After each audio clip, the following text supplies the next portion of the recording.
alat telekomunikasi itu masih mungkin pakai telekomunikasi kabel ya, pakai telepon kabel. Tapi begitu fenomenalnya Rawabayu dengan setiap musim liburan.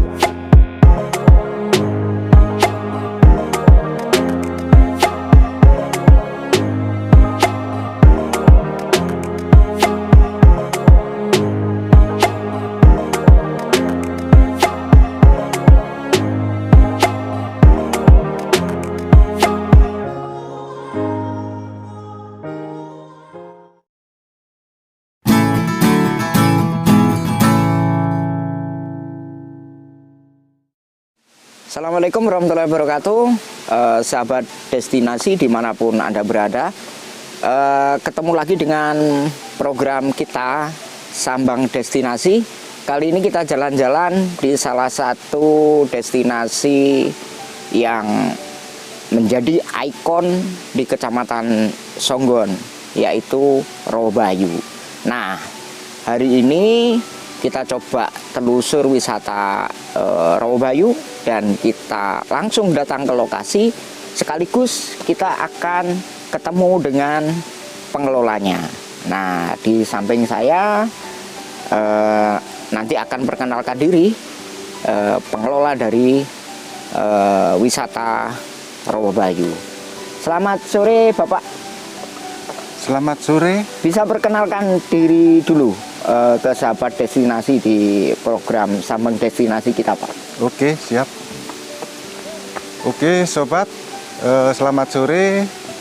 Perkenalkan, nama saya Atim, salah seorang pengelola wisata Rawabayu, yang wisata Rawabayu dulu menjadi ikon dari wisata Banyuwangi. Ya. Alamatnya di mana nih Pak Atim wisata Rawabayu ini? Meskipun nih banyak orang yang sudah tahu ya, Rawabayu ini nama yang begitu kuat, tidak hanya wisata umum tapi juga ada wisata sejarahnya seperti itu. Rawabayu sendiri itu secara spesifik itu berada di mana sih ini? Oke, Rawabayu sendiri beralamat di Dusun Sambung Rejo, yaitu Desa Bayu, Kecamatan Songgon, Kabupaten Banyuwangi, yang dikenal sebagai Perang Puputan Bayu Banyuwangi. Kaitannya dengan Perang Puputan Bayu ya, dengan hari jadi Banyuwanginya seperti ya, itu. Betul. Pak Atim, kita melihat ya suasana begitu natural, alami dengan background hamparan rawa ya, dengan airnya yang begitu menyejukkan mata, dengan pohon-pohon yang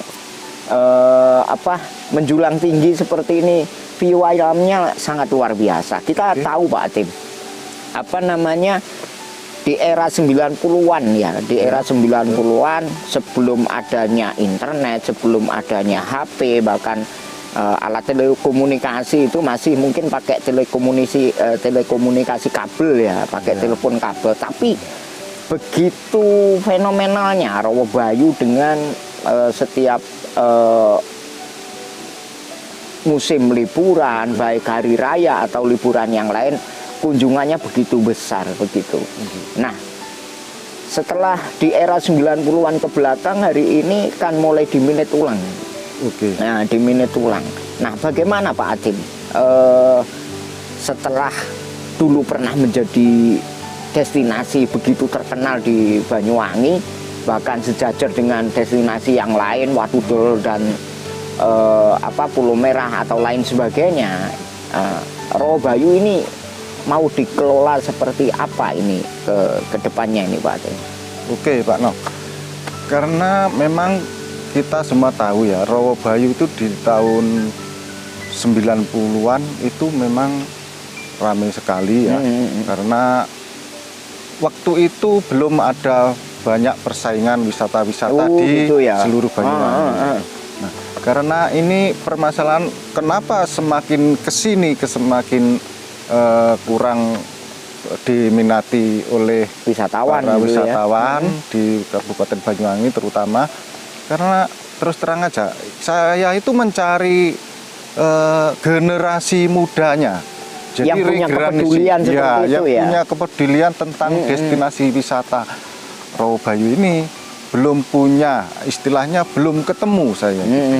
Jadi makanya harapannya saya beserta teman-teman yang di Rawabayu ini maunya itu ada seorang pemuda yang benar-benar peduli tentang wisata Rawabayu, sehingga Rawabayu bisa dikenal di wilayah seluruh Indonesia kalau bisa. Ya, Harapan kan saya kita seperti melihat itu. apa namanya, ya tadi ya Rawabayu yang namanya begitu kuat ditopang lagi dengan apa namanya kaitannya dengan sejarah Puputan Bayu yang menjadi asal mula Banyuwangi ini kan menjadi daya tarik tersendiri gitu. Kita melihat beberapa tadi para pengunjung beragam ya, ada yang beberapa dari luar kota Ya, bahkan tadi ini. ada yang saya tanya, ada yang dari Jember, ada yang dari Lumajang, banyak dari luar kota. Terus begini Pak Atim, di Rawabayu sendiri itu dengan potensi yang ada nih, kalau lihat areanya kita melihat sudut-sudutnya begitu luas ya. Terus apa faktor pendukung yang lain sebenarnya kalau fasilitas juga sudah sangat cukup ya. Fasilitas umum mulai toilet dan lain sebagainya. Nah, mungkin apakah ada kendala nih di tingkat promosi atau bagaimana sehingga apa namanya kunjungannya hari ini kurang begitu maksimal seperti itu? Karena kesulitan daripada pengelola Rawabayu ini yaitu tadi yang saya katakan di awal tadi, memang butuh seorang yang keterbatasan sumber daya. Keterbatasan sumber daya pemuda-pemuda di sini nih kurang muncul gitu. Jadi membutuhkan seorang IT yang mumpuni sehingga bisa dimanfaatkan sehingga Rawabayu ini bisa menjadi booming kembali gitu ya. Nah, kita melihat kalau apa itu bisa dilakukan, saya kira pasarnya juga terbangun sendiri. Kalau di awal tadi Pak Atim mengatakan seiring dengan waktu bertumbuhnya wisata di Banyuwangi semakin banyak persaingan, saya kira hari ini harus kita saling kolaborasi nih Pak Atim ya. Kita kolaborasi. Bener, harus kolaborasi dengan yang lain. Terus ini kalau kita melihat di Rawabayu dengan apa hamparan rawonya yang begitu luas, mungkin ada nggak perencanaan ke depan mau sudutnya dikasih apa? Semisal mungkin di sudut sana mau dikembangin nih untuk resto apung atau pengembangan ikan air tawar seperti itu untuk menjadi tambahan daya tarik selain hanya hamparan rawa dan mungkin wisata sejarahnya Pak Atim. Oke Pak No. Sekarang dalam pikiran saya, benak saya itu melihat keadaan Rawabayu kan kalau seperti ini kan kayaknya hampa kosong. Jadi menurut saya akan ke depan mau tak bisa bikinkan sebuah kayak panggung itu di tengah telaga. Wah keren ini. Ya. Setelah itu nanti dibikin istilahnya tempat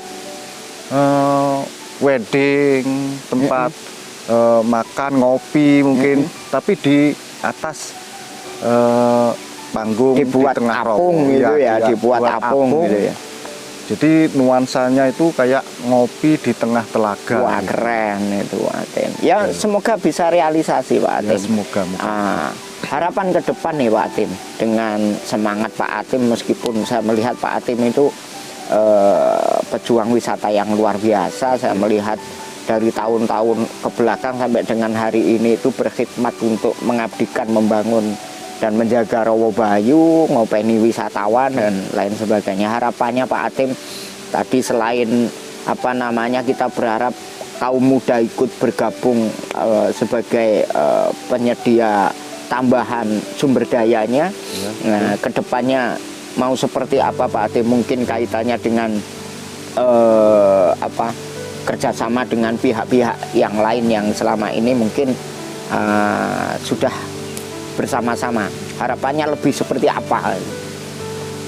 Ya, yang kami harapkan di samping kepemudaan di sini itu hidup ya, selain itu juga membutuhkan kolaborasi dengan pihak-pihak yang lain, contohnya kayak trail, termasuk Keren itu Pak. off-road. Ya, itu dikasih aktivitas seperti itu. Seperti itu harapannya supaya ada sinergi lah dari Rawabayu ke pihak-pihak yang lain itu untuk perkembangan bersama. Perkembangan lebih ke depan agar manfaatnya lebih luas, bisa diterima masyarakat secara lebih luas lagi. Ya, betul. Sahabat destinasi, tadi banyak hal perbincangan kita dengan pengelola wisata Rawabayu, Pak Atim. Beliau adalah seorang pejuang wisata, meskipun kita melihat dengan semangatnya yang luar biasa. Beliau sudah ya generasi tua, tapi semangatnya begitu luar biasa seperti anak muda. Nah, beliau sangat berharap ada keterlibatan di semua pihak ikut mengembangkan kembali Rawabayu yang pernah menjadi ikon wisata Banyuwangi, bukan hanya di Songgon.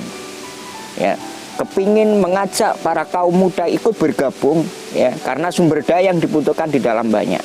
Nah, ketika ini bisa dilakukan, Pak Atim mengatakan manfaat akan lebih luas, lebih besar lagi, bisa diambil oleh masyarakat, bisa dimanfaatkan oleh masyarakat, yang harapan finalnya adalah pertumbuhan ekonomi di sekitaran wisata Rawabayu akan semakin baik.